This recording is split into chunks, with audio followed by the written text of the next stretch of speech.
Muito bem, meus queridos, agora nós vamos à palavra de Deus. E hoje eu quero falar um pouquinho sobre carências afetivas, carências de afeto na vida conjugal. Em que seu cônjuge precisa melhorar afetivamente e o que você pode fazer neste caso?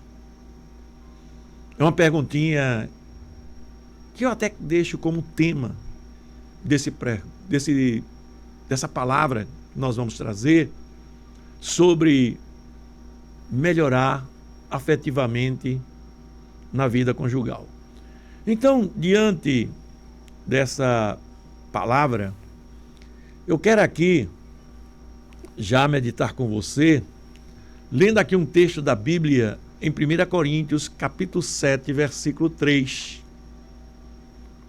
Vamos ler aqui e vamos ler também numa tradução mais tradicional e numa tradução moderna da Bíblia, né? Então diz 1 Coríntios capítulo 7, versículo 3: o marido pague à mulher a devida benevolência e da mesma sorte a mulher pague ao marido. Uma tradução na linguagem de hoje diz assim, olha: o marido deve cumprir os seus deveres conjugais para com sua mulher e da mesma forma a mulher deve cumprir seus deveres conjugais para com seu marido. Então, meus queridos, veja que esse texto bíblico aqui, ele traz um outro texto que respalda, esclarece o porquê disso. Por que é que o marido deve pagar à mulher o que deve no seu relacionamento conjugal em termos afetivos? Está falando disso, não é? Olha o versículo 5 aqui do capítulo 7, diz assim: não vos defraudeis um ao outro, senão por consentimento mútuo, ou seja, não fiquem separados um do outro, senão quando combinarem entre si, por algum tempo apenas, para se dedicarem à oração e depois se ajuntem novamente, para que Satanás não vos tente pela vossa incontinência. Vamos traduzir para uma linguagem bem moderna e bem atualizada. O que a Bíblia está dizendo é que o marido e a mulher devem cumprir suas obrigações conjugais na área afetiva, em todas as áreas da vida, porque a área afetiva, ela abrange a vida social, a área afetiva, ela abrange a vida sexual, a área afetiva abrange a vida familiar, abrange a vida intelectual, abrange todas as áreas.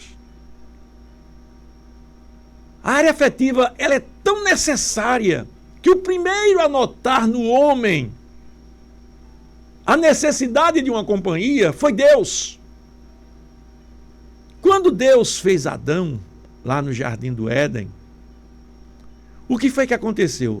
A Bíblia diz que Deus falou: não é bom que o homem esteja só. Não é bom que o homem esteja só.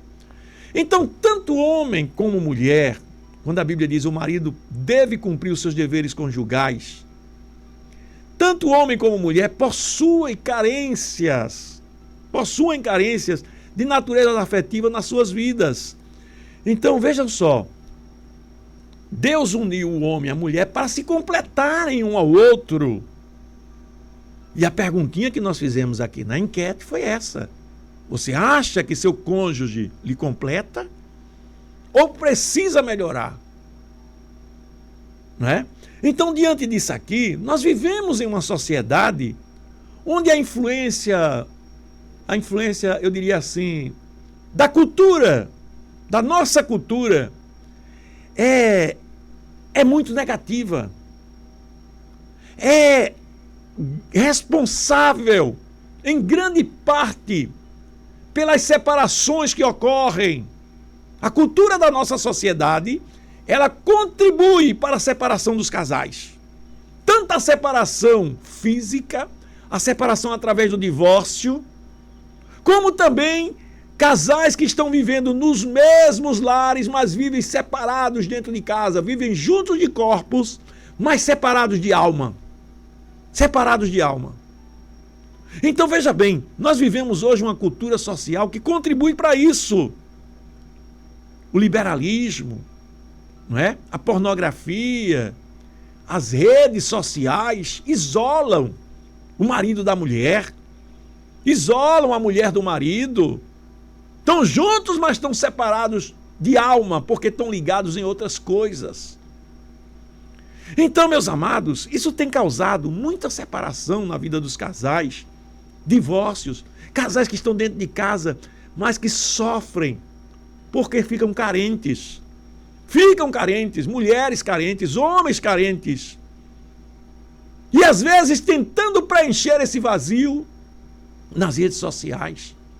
Tentando preencher esse vazio em coisas banais, em filmes, na televisão, em aplicativos de filmes, que são vários que tem na televisão hoje, nas redes sociais, e a pessoa fica lá perdendo tempo, mas não existe um tempo para se relacionar com a esposa ou com o marido. Não existe prazer nisso.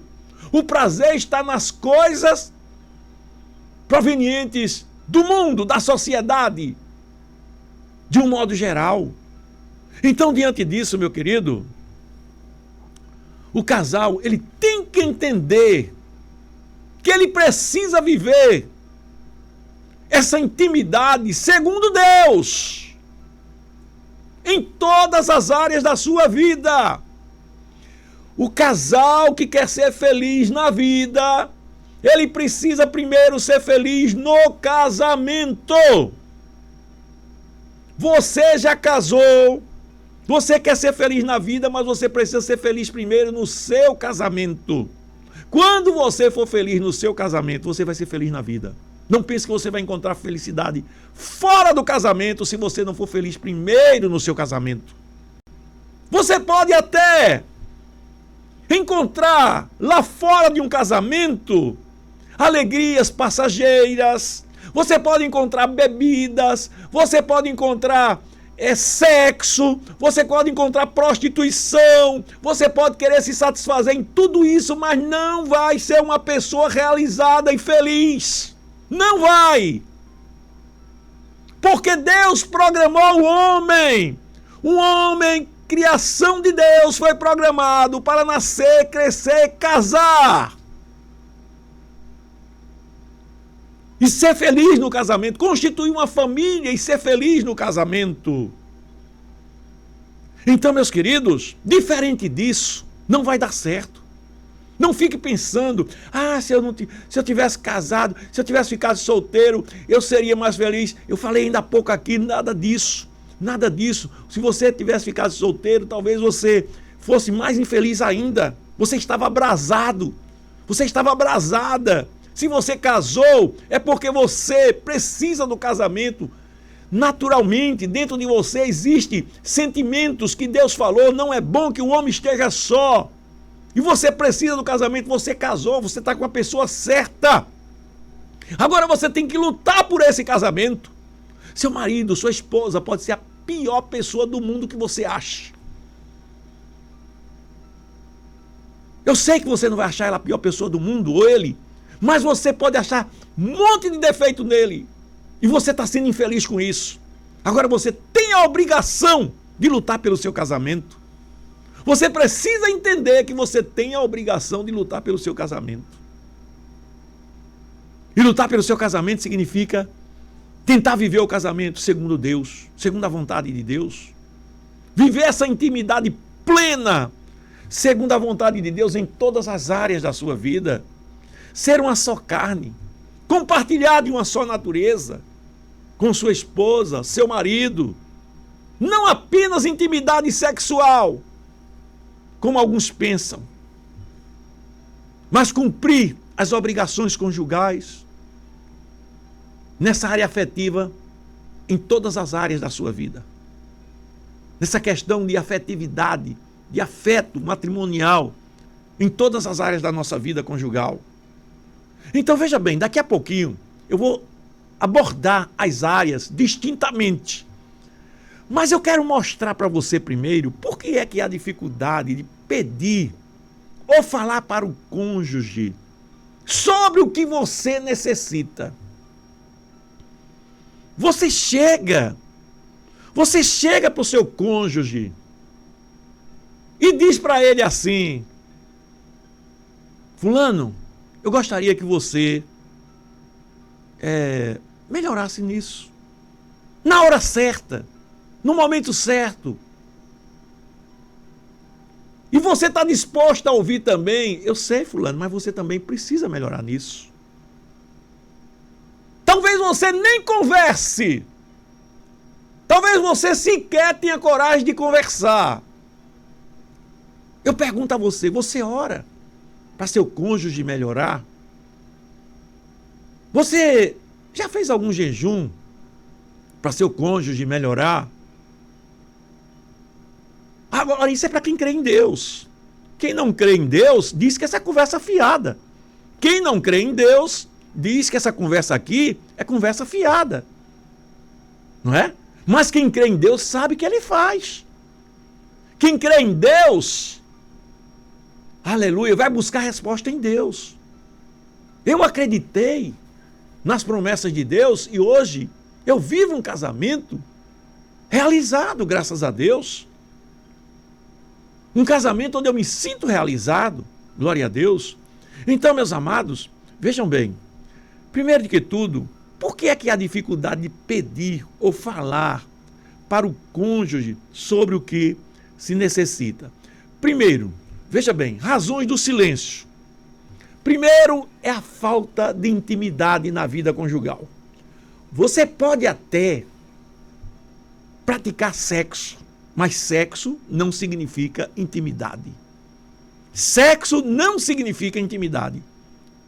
Pode ter intimidade sexual, mas não tem intimidade afetiva.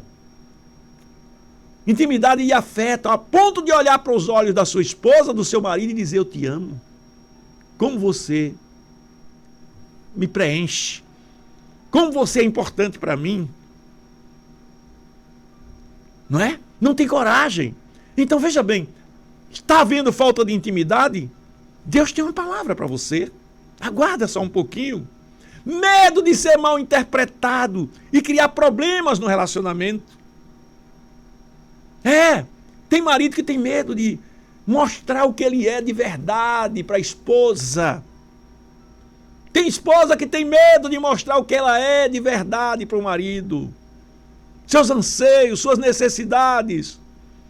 E porque tem esse medo de criar um problema, não fala. Fica bloqueada a comunicação. Quem sabe até já tentou e não deu resultado. Então, amados, às vezes é necessário buscar uma ajuda pastoral. Às vezes é necessário buscar a ajuda pastoral ou até mesmo o conselho de alguém mais maduro no casamento, mais maduro espiritualmente, que possa te aconselhar, que possa te fazer entender o que é que está se passando. Então, a falta de harmonia e compreensão na vida conjugal, ela vai se refletir, na maioria das vezes, no relacionamento sexual. E eu quero falar um pouquinho agora sobre o que é o relacionamento sexual. Porque quando a gente fala em relacionamento sexual, a maioria das pessoas pensam logo numa coisa chamada prazer, não é? Pensa que sexo é só para o prazer. Sexo não é apenas prazer. Sexo tem que ser seguido de intimidade afetiva. Existem pessoas que conseguem praticar sexo sem intimidade afetiva, sentem prazer, mas não saem realizadas, mas não são realizadas. Porque sexo é preciso ter prazer, mais intimidade afetiva, para que os dois se completem de verdade. E eu vou fazer uma comparação aqui agora, que eu gostaria da atenção dos irmãos.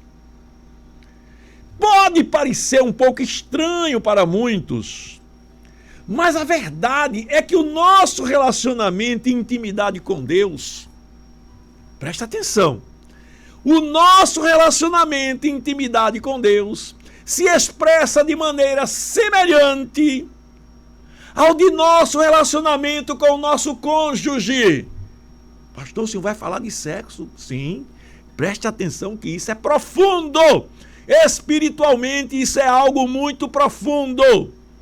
Eu vou repetir aqui. Pode parecer estranho para alguns, mas a verdade é que o nosso relacionamento e intimidade com Deus se expressa de maneira semelhante ao de nosso relacionamento com o nosso cônjuge. E o ato sexual tem tudo a ver com isso.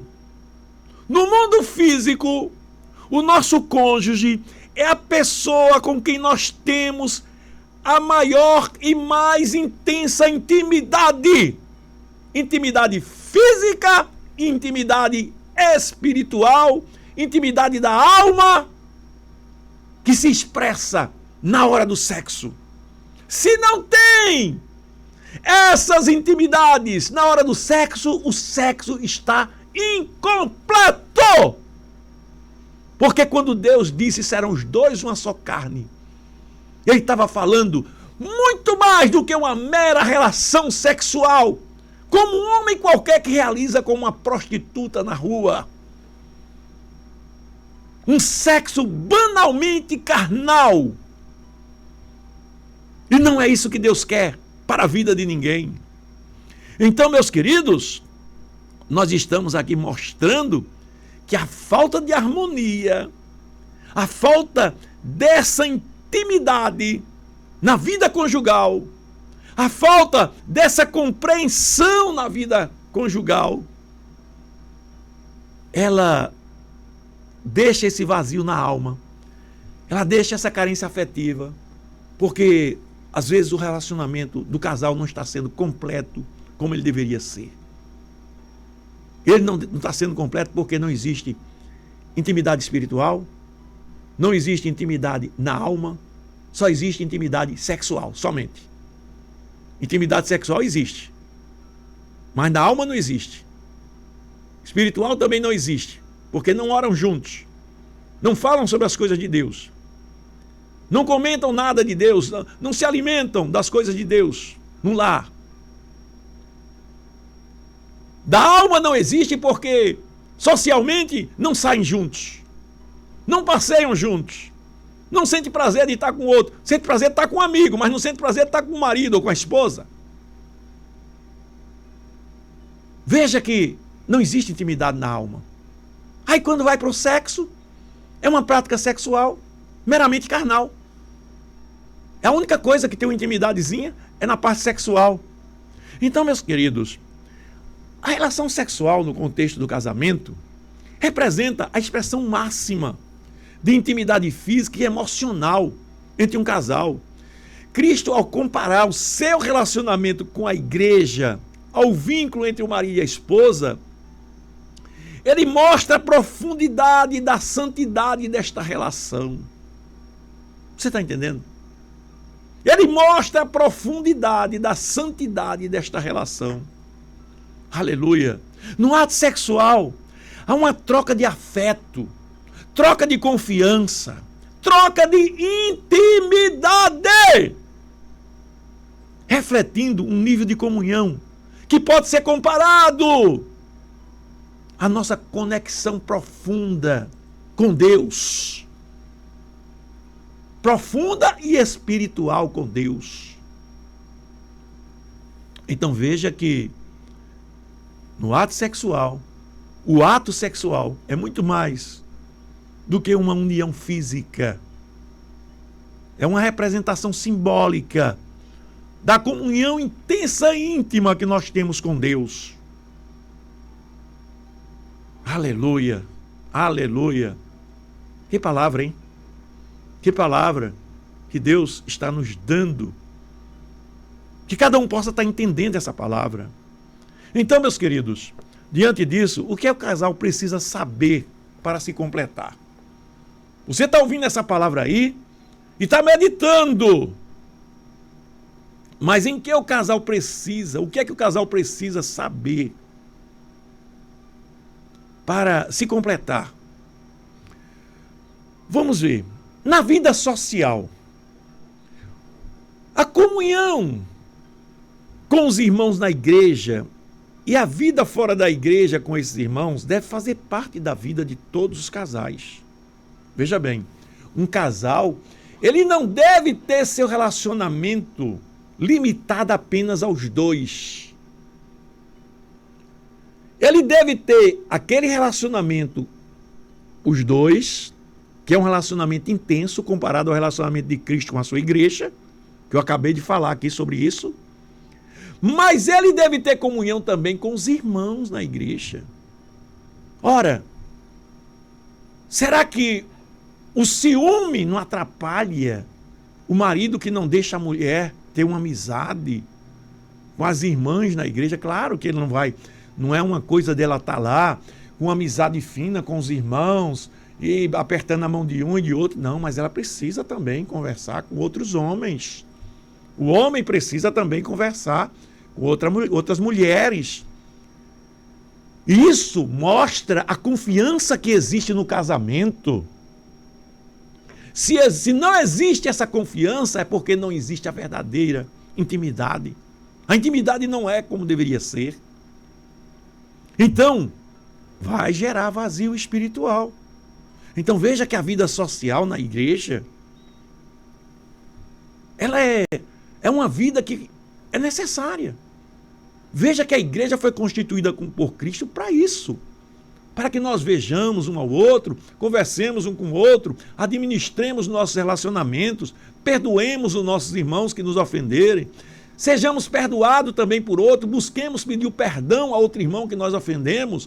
Então tudo isso faz parte de uma relação na nossa vida, que tudo isso, quando você consegue se sair bem no casamento, você consegue se sair bem nessas coisas também.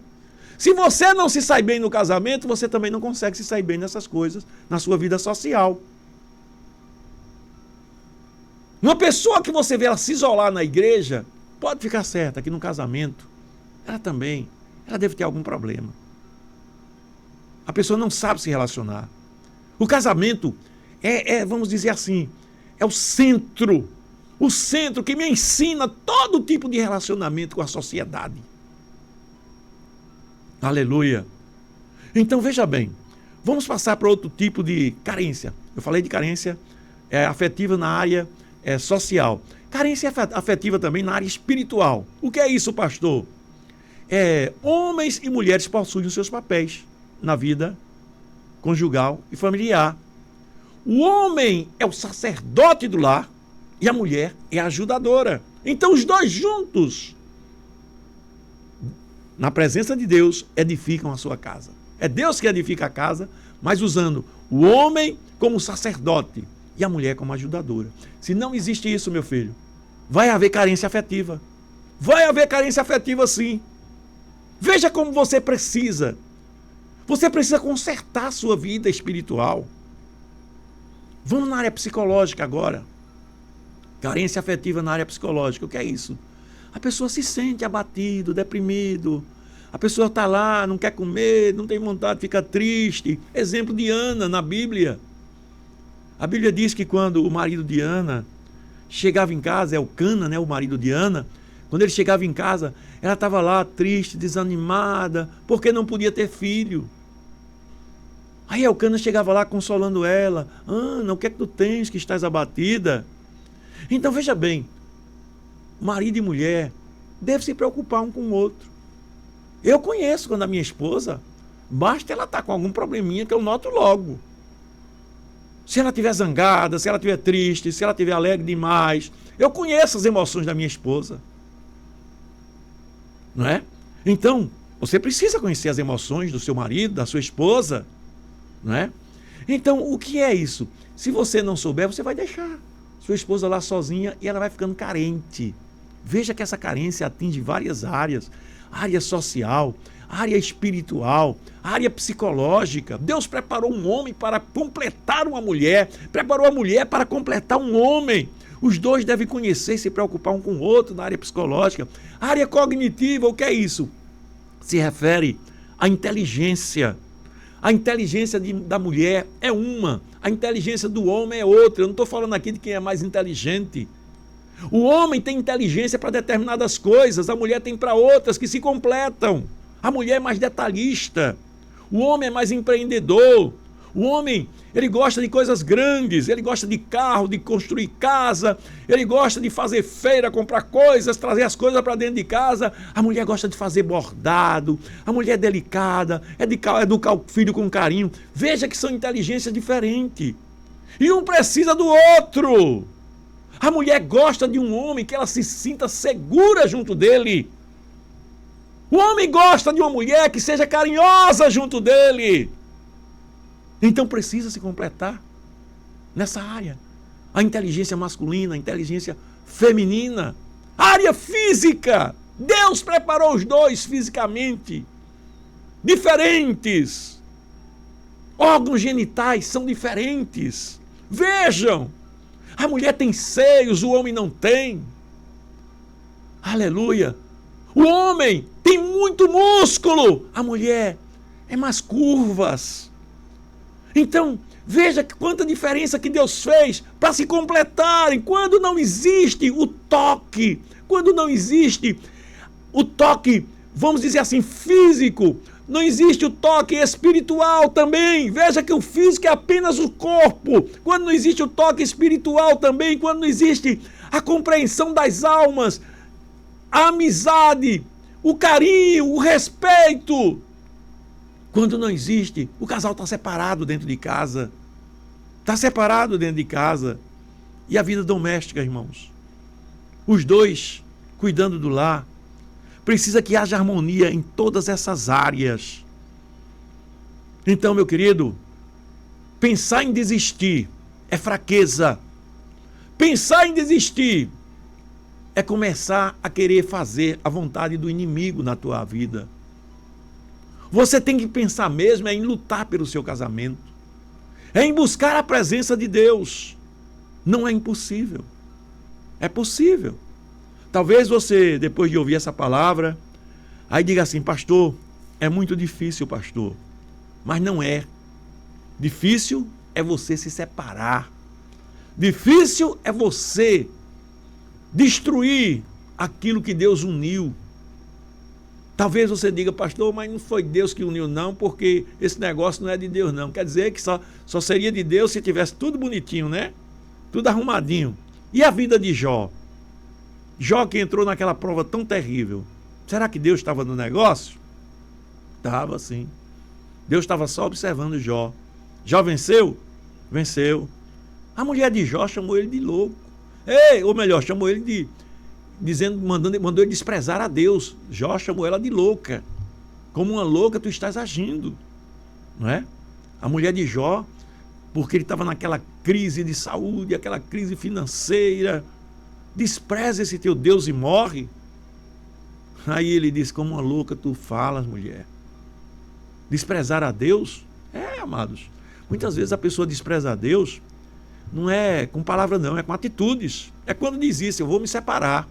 Eu vou fazer a minha vontade, não vou fazer a vontade de Deus, não. A vontade de Deus não é que você se separe. A vontade de Deus é que você lute. Meus queridos, então é isso. Que Deus tenha misericórdia de sua vida.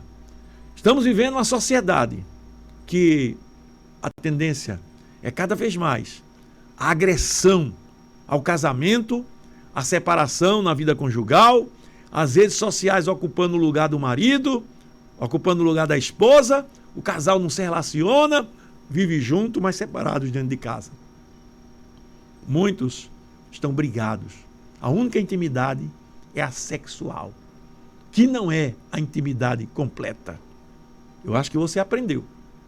Precisa ter a intimidade sexual, precisa ter a intimidade espiritual, precisa ter intimidade na alma, precisa ter intimidade na vida conjugal, no lar, na vida social, em todas as áreas. Aí, essa é a verdadeira intimidade que Deus quer para o teu casamento. Que Deus te ajude e te abençoe, em nome de Jesus.